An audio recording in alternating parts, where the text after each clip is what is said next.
and you are in 10th standard or which? Yes, 10th. Sometimes I am forgetting that which standard I am conducting. So students, in the last lecture I taught you a very nice poem. Which poem it was? How to tell wild animals. Okay, how to tell. Here the tell is a word. It means that how to recognize, how to identify the wild animals. So it was a very nice poem I conducted in my last lecture. In this lecture again I am teaching you the poem, that is your fourth poem, and its name is the ball poem. In English, ballroom. Have you heard the name ballroom? Yes. Ballroom means what? It is a room generally used for dance. This is known as ballroom. So this poem is not related with any that ballroom, but I am telling you that English, in my previous lecture I told you, English is a very funny language. So ball is a word we are generally using for bat and ball, okay? But ball is also a word that we are using for the dance room. Ballroom means dance room, wherever the dance is going to perform. So here the poet has given, or we can say that the poet is saying the ball poem. Why the poet used the word ball here? This ball suggests to the bat and ball, that ball you are playing with, okay? So why the poet is saying that the ball is important or not? If it is important, then with the example of the ball, what the poet is going to say. So let's see what the poet is saying here. In the starting, before the poem, the writer John Berryman said that a boy loses a ball, he is very upset. A ball doesn't cost much, nor it is difficult to buy another ball. Why then is the boy so upset? Read the poem to see what the poet thinks has been lost and what has the boy to learn from the experience of losing something. Students, before starting the poem I want to explain something. As a human nature, human nature is very greedy. Whatever the things we are having, we don't have proud of them. But whatever we don't, we are having some attraction, fantasies, we are making fantasies for getting that things. Means यहाँ पे हम लोगों को दिया हुआ है कि जो चीज़ें हमारे पास है उसका हम लोगों को इम्पोर्टेंस नहीं होता है, बट जो चीज़ें हमारे पास नहीं है उसके और हम लोग इतने अट्रैक्ट होते हैं कि at any cost we want that things, but whatever we are having we are not giving the important. But same thing यहाँ पे दिया हुआ है कि जैसे तुमको पता है सोशल मीडिया नहीं, सॉरी, अहमदाबाद मिरर में मैंने ये चीज़ पढ़ी थी कि आजकल की जनरेशन कैसी है. टुडेज जनरेशन, हिंदी में बोलूँगी तो सबको पता चलेगा. जो लोग जिंदा है ना उसकी हम लोग उसको वैल्यू नहीं देते हैं, और उसको मरने के बाद हम लोग इतनी वैल्यू देते हैं, फिर याद करते हैं अरे कितना अच्छा था, नहीं अरे ऐसा था वैसा था. अरे भाई तू अभी देख ना वो जिंदा है. एग्जाम्पल उन्होंने दिया था, अभी तुमको पता है अभी ये लेक्चर जब तक आएगा मेरा तब तक गणपति बापा तो उनका विसर्जन हो चुका होगा, पर अभी जब मैं ये लेक्चर ले रही हूँ तब गणपति बापा बैठे हुए हैं. तो गणपति बापा के जो चूहा यानी रैट है ना, उनका वो क्या है, व्हीकल है. तो घर के अंदर अगर चूहा आता है तो हम लोग क्या करते हैं, उसको प्यार करते हैं, बहुत पूजा करते हैं, उसको खाने के लिए देते हैं? नहीं, डायरेक्टली वी आर मार देते हैं, हिट मार देते हैं ना चूहे को. और गणपति बापा का चूहा है इसलिए गणपति बापा भी बैठे हुए तो उसकी भी पूजा करते हैं, उसके कान में बोलते हैं हमको ये देना हो वो देना हो. बट एक्चुअल में जब चूहा आता है हमारे घर में तो हम लोग क्या बोलते हैं पता है? एक्चुअली बिलीफ है, मैंने भी सुना है, मुझे आज तक पता नहीं था, पर मेरे एक फ्रेंड ने मुझे बताया कि चूहा अगर घर में आता है ना तो एक नई मुसीबत लेके आता है. ऐसे होता है कि चूहा घर में आ जाए तो समझ जाने का ये मुसीबत है. ऐसा होगा स्टूडेंट? नेवर. चूहे को क्या पता पहचाने को, तो घर में आता है. ऐसे काफ़ी सारे सुपरस्टिशंस, काफ़ी सारे ब्लैक बिलीव्स हैं जिसके ऊपर हम लोग ट्रस्ट करते हैं, इसलिए उसकी वैल्यू नहीं करते. दूसरा एग्जाम्पल मैं देना चाहूँगी. आजकल के जो एजुकेटेड पेरेंट्स हैं और जो आजकल के तो दादा दादी भी ग्रेजुएट्स हैं, है ना, क्योंकि आजकल अभी जो दादा दादी हुए हैं बने हैं वो लोग तो रियली वो भी पढ़े हुए हैं, वो भी कुछ जॉब करते थे, उनका भी एक अपना स्टेटस था. बट आज they are residing in the क्या बोलते हैं उसको, ओल्डर होम्स, जो ओल्ड एज होम्स होते हैं वहाँ पे वो लोग रहते हैं. क्यों? क्योंकि उनके विचार अलग, नेक्स्ट जनरेशन के विचार अलग, उनके थॉट्स मिलते नहीं हैं, इसलिए उनकी बनती नहीं है. तो उनके जो बच्चे होते हैं, या अभी पहले तो ऐसा था कि उनके बच्चे उनको ओल्ड होम्स में छोड़ के आते हैं, बट अभी ऐसा नहीं, वो खुद जाते हैं क्योंकि उनको घर में अच्छा नहीं लगता है बहू उनके ऊपर कुछ बोले या बेटा कुछ बोले, इसलिए वो खुद चूज करते कि हम लोग अलग रहते हैं। पर जब उनकी डेथ होती है तब उनके ऊपर इतना प्यार आता है, बेटे को भी और बहू को भी, जो भी है, कि अरे मेरी सास तो ऐसी थी, अरे मेरे ससुर तो ऐसे थे, पर अरे तू जिंदा था तब क्यों नहीं किया कुछ। मीन्स अभी तुम लोग बोलेंगे मैम यहाँ पे आप ये एग्जाम्पल क्यों दे रहे हो, तो ये एग्जाम्पल देने का मीनिंग ये है स्टूडेंट्स कि जो चीजें हमारे पास अभी है उसका इम्पोर्टेंस समझो, उसको वैल्यू दो, जो भी तुम लोग उसके लिए कर सकते हो करो, क्योंकि जब वो चीज हमसे चली जाती है तब उसके ऊपर पछतावा करने से अच्छा है कि हम लोगों के पास अभी जो है उसको तुम लोग समझो और उसको इम्पोर्टेंस दो। यहाँ पे एक बच्चे का बॉल होता है, वो जो बॉल है वो बहुत चाहता है, वो बॉल उसको दिल से प्यारा होता है, तो वो जो बॉल होता है एक दिन उसका बॉल जो है वो पानी में गिर जाता है, तब से लेके वो बच्चा इतना अपसेट हो जाता है, तो उसके पेरेंट्स उसको बोलते हैं कोई बात नहीं बेटा, हम तो दूसरा बॉल तुझे लेके देंगे। बट वो बच्चे को दूसरा बॉल नहीं चाहिए, भाई बॉल कितनी चीप थिंग है, एक बॉल खो जाए तो हमने दूसरा लेके आते हैं।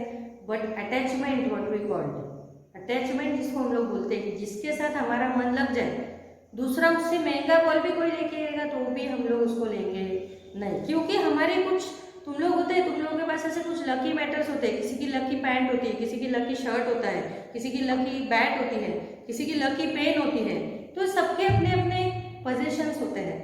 तो ये जो लड़का है उसके लिए लकी उसका बॉल है, और वही बॉल जो अभी खो चुका है। तो जैसे ही वो बॉल उसका खो जाता है, ये लड़का इतना अपसेट हो जाता है, उसके पेरेंट्स उसको समझाते हैं कि बेटा हम लोग दूसरा बॉल लेके देंगे, बट नहीं, उसको तो वही बॉल चाहिए। तो यहाँ पे राइटर ने उसको समझाया है कि जो चीजें हमारे पास होती हैं हमने उसको तब इम्पोर्टेंस नहीं दिया, वो बच्चे के पास बॉल था तो तब उसको ऐसा कि है बॉल, पर जब वो बॉल खो गया तब वो कैसे अपसेट हो गया, कितना दुखी हो गया, उसको कुछ भी अच्छा नहीं लगा। तब ये जो पोएट है उसको बता रहा है कि जो चीजें चली जाती है उसके ऊपर पछतावा नहीं करने का, हमारा लाइफ है वो हमेशा कंटिन्यू रहना चाहिए। ऐसा बोलते हैं कि life is always continuing, if it stop then it is your death, है ना। लाइफ हमारी हमेशा चलती रहती है। सन और मून देखो रोज आते हैं बेचारे, वो भी थक जाते होंगे, कभी उनको छुट्टी नहीं होती। तो हम लोग जब तक चल रहे हैं ये हमारी लाइफ है, जहाँ पे हमने स्टॉप ले लिया, भले हमारी बॉडी, हम लोग लिविंग थिंग है, हम लोग जी रहे हैं, बट एक्चुअली वो हमारी डेथ होती है, क्योंकि हमने सब काम करना बंद कर दिया, घर में बैठे रहते हैं, किसी से बात नहीं, ऐसी लाइफ कुछ भी काम की नहीं, इसीलिए ऐसा कहा जाता है। तो पोएट यहाँ पे बच्चे को समझा रहा है कि बेटा कोई बात नहीं, तेरा बॉल अगर चला गया तो we will take another one and you can make practice with the ball, फिर तू उसके साथ प्रैक्टिस कर, उसको पहले के बॉल की तरह बना, but don't get regret over the first one, और जो तेरा वो पहला बॉल था उसके ऊपर तू रिग्रेट फील मत कर, दूसरा बॉल आ जाएगा और उसके साथ तू प्रैक्टिस कर लेना। मीन्स इसका मीनिंग ये है कि हम लोगों को लाइफ में हमेशा कैसे रहना चाहिए, प्रैक्टिकल। अभी प्रैक्टिकल इसका मतलब काफी लोग दूसरा लेते हैं, प्रैक्टिकल है ना झूठ बोल के दूसरों को उल्लू बनाना, नो। प्रैक्टिकल में जो हो गया वो हो गया, चलो जाने दो, हमारी लाइफ आगे कंटिन्यू करो, this is called practical life. तो देखते हैं, अभी तुमको मैंने काफी सारा पोएम से पहले बताया, क्योंकि ये पोएम थोड़ी टफ है तो इसलिए मैंने सोचा बच्चों को पहले उसका जो थीम है वो बता दूं तो तुमको इजी पड़ेगा। सबसे पहले हार्ड वर्ड्स देखते हैं स्टूडेंट ग्लोसरी में। फर्स्ट दिया हुआ है oh there are other balls, it means the word suggest that the loss is not important enough to worry about. Loss होता रहता है पर उसका इतना टेंशन लेने की जरूरत नहीं है, उसको हमें प्रॉफिट में चेंज करना भी आना चाहिए। Second, shaking grief, it means sadness which greatly affects the boy. Means shaking grief है ना, वो कंटिन्यूअसली सैड है, कोई भी चीज उसको अच्छा नहीं कर सकती, it is known as shaking grief. Rigid means stiff. Next, include on, include means what, to enter the situation where one is not welcome. And next one is deem, deem means 10 cents, it is the currency of US. Then desperate, desperate means hopeless or sadness. Then epistemology of loss, actually epistemology is the science to study the natural knowledge of the things, natural knowledge of the thing, it is known as epistemology.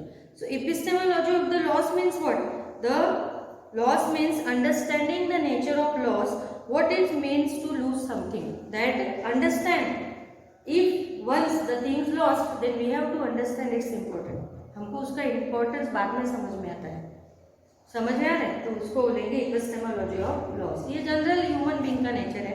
अभी poem को शुरू करते हैं। देखो मैं poem पहले read करूंगी। What is the boy now who has lost his ball? What is he to do? I saw it go, merrily bouncing down the street, and then merrily over there it is in the water.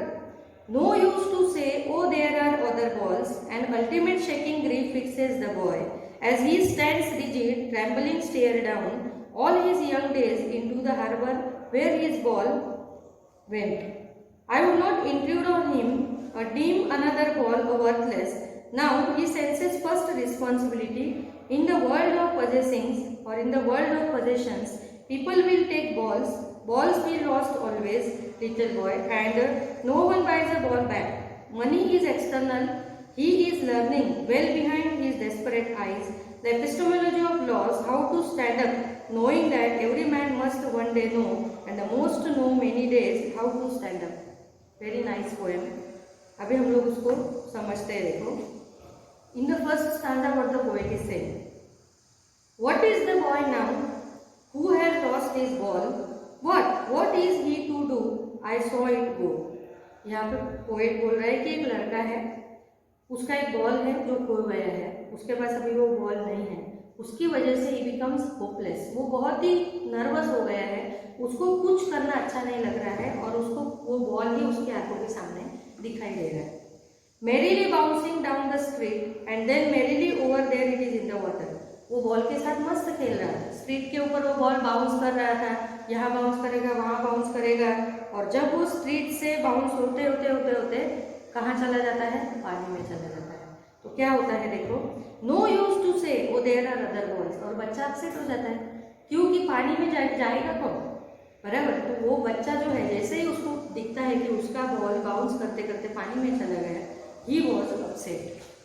तो उसको उसके mind में ऐसे विचार भी आते हैं, या उसके पेरेंट्स उसको उभर जाता है, उसके पेरेंट्स उसको बताते हैं कि कोई बात नहीं बेटा, दूसरे बॉल ले लेंगे, इतनी दुखी होने की ज़रूरत नहीं है। बट वो बच्चा बहुत दुखी है क्योंकि उसका वो बहुत ही प्यारा बॉल था। फिर क्या होता है देखो, an ultimate shaking grief fixes the boy as he stands rigid trembling staring down. उसका जो ग्रीफ है, उसका जो दुख है वो बढ़ता ही जा रहा है। जैसे कि मानो कि वो जो ग्रीफ है उसका, उसने बॉय को फिक्स करके पकड़ लिया है। वो बॉय जो है उसके ग्रीफ में से बाहर निकलना ही नहीं, इज वेरी रिजिड, यानी वो एक ही बात पे अड़ी है। कौन सी बात पे? वो जो बॉल है वो मुझे चाहिए। इसलिए he was searching for the ball, that is why he was searching for the ball in the water also. वो पानी में भी ढूंढ रहा है, but you know that water has a quality to flow. Water कभी एक जगह पे स्टैग्नेंट नहीं होता है, इट इज ऑलवेज फ्लोइंग। तो जो वाटर है वो तो बह रहा है, जिसकी वजह से बॉल तो कहाँ पे चला गया होगा। But as he the boy over the boy the grief has fixed him, and that is why his brain or his mind becomes rigid, and that is why he was searching the same ball in the water. As you know the ball is not there, but we are having some hopes in our mind, and because of that we are living also. उसको hope है कि शायद मेरा ball यहाँ पे कहीं फंसा हो, इसलिए वो देख भी रहा है, बट उसको वहाँ पे बॉल नहीं मिल रहा। Then all his young days into the harbour where his ball went, I would not include on him, अब deem another ball is worthless, now he senses first responsibility. अभी पोएट उसको समझाने की कोशिश कर रहा है कि बेटा कोई बात नहीं, तू अभी छोटा है, तुझे ऐसे काफ़ी प्रॉब्लम्स आएंगे, काफ़ी सिचुएशंस तेरे सामने आएगी जिसके सामने तुझे दोनों में से कोई भी एक चूज करना पड़ेगा। तुझे एक्चुअली दोनों चाहिए होंगे, पर तुमको भी पता है लाइफ में काफ़ी बार हमारे साथ ऐसी चॉइसेस आती है कि हमको चाहिए होते हैं दो, पर कोई एक ही हमें सिलेक्ट करना पड़ता है। तब जो दूसरा जाता है उसका लॉस हमारे मन पे होता है, but we have to forget that loss. The same thing the poet want to tell the boy, हम लोगों को दूसरे लॉस को भूलना पड़ता है, और वही सेम चीज़ पोएट यहाँ पे बच्चे को समझा रहा है कि बेटा वो जो बॉल है वो तो चला गया, you have to see your growing life. Harbor means growing life, तू तेरी ग्रोइंग लाइफ, आज तू छोटा है, फिर एडोलसेंस में आएगा, फिर यंग होगा, फिर एडल्ट होगा, है कि नहीं। तो तेरी एज जो है उस एज के अंदर तुझे ऐसे काफ़ी चॉइसेस और कॉन्सिक्वेंस आएंगे जिसको तुझे कोई एक चूज करना पड़ेगा, और दूसरे के लिए तुझे रिग्रेट होगा। तो अगर हम लोग एक चीज़ के पीछे पड़े रहते हैं तो हमारी जो चीज़ ऑलरेडी हमारे पास है उसको हम लोग इम्पोर्टेंस देना भूल जाते हैं, और हमारा लाइफ जो है वो कैसे हो जाता है, very sad, field with grief, दुख से भरा हो जाता है, हमें दुनिया की कोई चीज़ अच्छी नहीं लगती। तो यहाँ पे राइटर उसको बोल रहा है कि बेटा ये जो तुम्हारा एटीट्यूड है, ये जो तुम्हारा अटैचमेंट है, ये छोड़ दो। कोई बात नहीं, ये चला गया। ड्रीम का मीनिंग है 10 सेंट, यानी 10 रुपए के आसपास बॉल आता है, दूसरा लेके आओ, उसके साथ खेलो। बाकी ये जो बॉल गया उसके लिए तो अपनी लाइफ क्यों वेस्ट कर रहा है, ऐसे पोएट उसको समझा रहा है। फिर आगे देखो, पोएट उसको एक सजेशन दे रहा है कि you have to sense your responsibility first, कि तेरी रिस्पॉन्सिबिलिटी क्या है उसको तू समझ, तुझे क्या करना चाहिए, तू क्या करेगा तो तुझे यहाँ पे लाइफ में कुछ अच्छा करने को मिलेगा। ये एक चला गया, कोई बात नहीं, दूसरा ले ले, दूसरा उसकी तरह है। You know in the market also there are so many brands of the same thing. एक ही चीज़ के कितने सारे ब्रांड्स होते हैं, हम लोग सिलेक्ट करते हैं कौन सा ब्रांड हमको लेना है, बराबर कि नहीं। तो इस तरह से पोएट उसको समझा रहा है कि बेटा you have to sense your first responsibility, तुम्हारी रिस्पॉन्सिबिलिटी क्या है उसको तू पहले सेंस कर, तब जाके तू ये बॉल जो है उसका दुख तुझे इतना नहीं होगा जब तू दूसरा बॉल लेके आएगा। फिर आगे क्या होता है देखो, in the world of possessions people will take balls, balls will be lost always little boy. Poet उसको समझा रहा है कि this is the world of possession. इसीलिए मैंने ये पोएम की स्टार्टिंग ही इस तरह से कि हमारे जो लाइफ है वो पॉजेसिव बहुत होती है, कि मेरे पास तो ये है, मेरे पास तो वो है, तुम्हारे पास नहीं है, इस तरह से उसको बोलते हैं पोजेशंस। और तेरा जो पोजेशंस है लाइफ में, ऐसे काफ़ी सारे पोजेशंस हमारे पास होते हैं। तेरा तो ball, it is just a simple thing, ball right, you can bring it new one, तो दूसरा नया लेके आवा, तो उसके पीछे अपनी लाइफ जो है वो तू स्पॉइल मत कर, ऐसे पोएट उसको समझा रहा है। And no one buys a ball back, money is external, money is a we can say that materialistic thing, it can only provide comfort and luxurious but not provide the piece.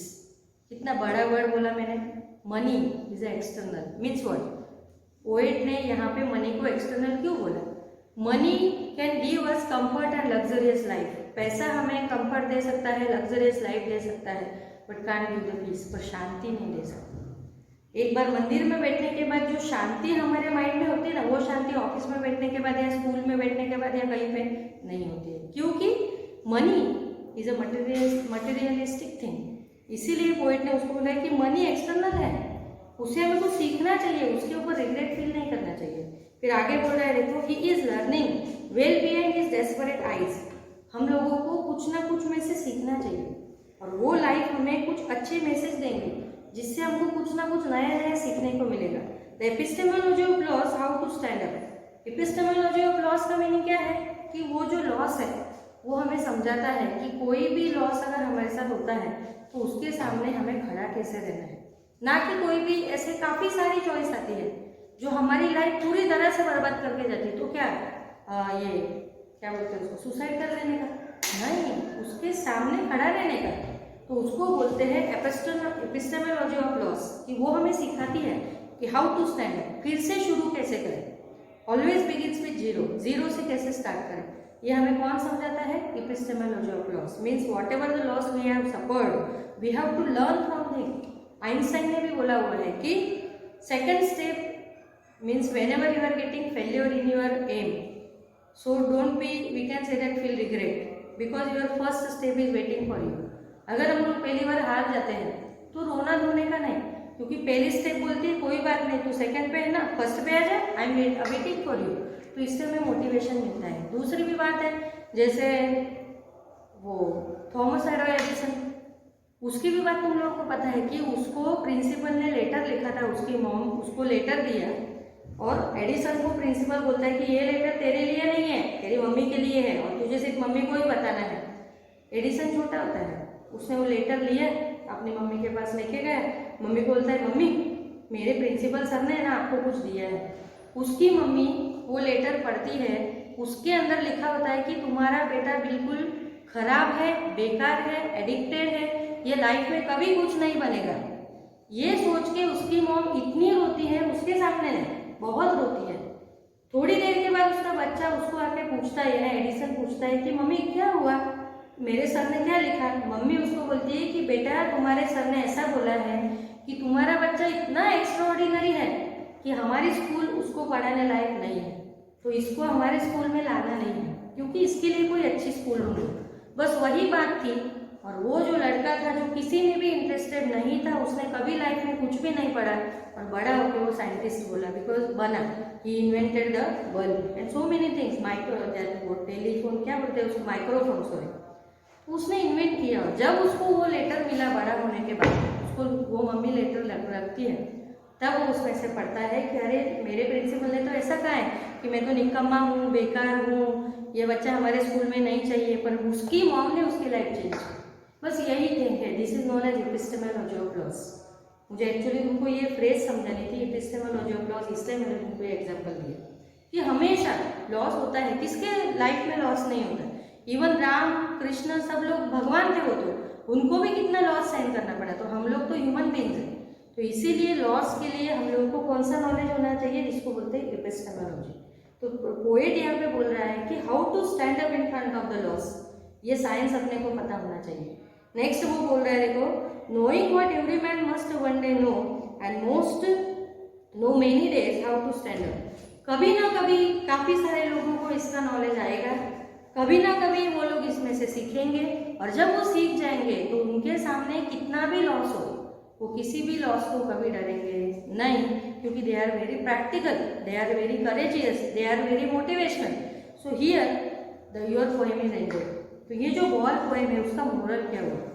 इसका moral ये है कि we have to learn how to stand in front of the loss, how to make a choice, and don't be regret, don't be rigid, don't be desperate, don't be hopeless in front of the loss. Loss के सामने कभी दुखी नहीं होने का, always take another choice, always find out another option, तभी तुम लोग लाइफ में हमेशा ऊपर चढ़ोगे, अदरवाइज नीचे ही जाओगे। तो बहुत अच्छी पोएम थी स्टूडेंट्स, इसके भी क्वेश्चन आंसर्स है थिंकिंग अबाउट द पोएम में करके, वो तुम लोगों को लिखने हैं। और मुझे पता मीन्स आई होप कि तुमको ये पोएम जो है वो समझ में आई होगी। It's name is ball poem. देखो बेटा, अभी तुमको मुझे एक इंपॉर्टेंट चीज़ बोलनी है, अभी सडनली याद आई एक्चुअली। यहाँ पे ये मेरे ओल्ड स्टूडेंट्स की बुक है, उसने क्या किया, लाइन टू लाइन सारे फिगर ऑफ स्पीच लिखे हुए हैं। ये पोएम में सिखाऊंगी, तब तक फिगर ऑफ स्पीच की वीडियो तुम्हारे पास नहीं आए होंगे, बट मैंने तुमको बोला हुआ है फर्स्ट लेक्चर से कि कैंप बुक लो, कैंप बुक के अंदर तुम लोगों को लाइन टू लाइन एक एक पोएम का फिगर ऑफ स्पीच दिया हुआ है विद एक्सप्लेनेशन, तो तुमको समझ में भी आएगा। और मेरे वीडियो जब फिगर ऑफ स्पीच के आएंगे तो तुमको इजी होगा, तब करोगे तो भी चलेगा मेरी वीडियो देखने के बाद। पर ये काम तुमको सभी को करना है, not only this poem, whichever the poems I have been taught, जो भी पोएम्स मैं पढ़ाती आ रही हूँ, सारी पोएम्स के फिगर ऑफ स्पीच तुमको यहाँ पे लिख के रखना है। क्योंकि क्या होगा बेटा, जब तुम लोग एग्जाम के लिए पढ़ोगे तो स्पेशली कैंप के बुक के लिए तुम लोग पोएम के लिए तो पेजेस टर्न नहीं करोगे, और टेक्स्ट बुक में से डायरेक्ट तुमको यहाँ पे फिगर ऑफ स्पीच रहेंगे, तो it is easy for you to study, तुमको स्टडी करना इजी पड़ेगा। तो ये सभी को करना है, it is for you not for me. Okay, तो यहाँ पे मैं पोएम एंड करती हूँ, नेक्स्ट लेक्चर में मिलते हैं, बाय गाइज।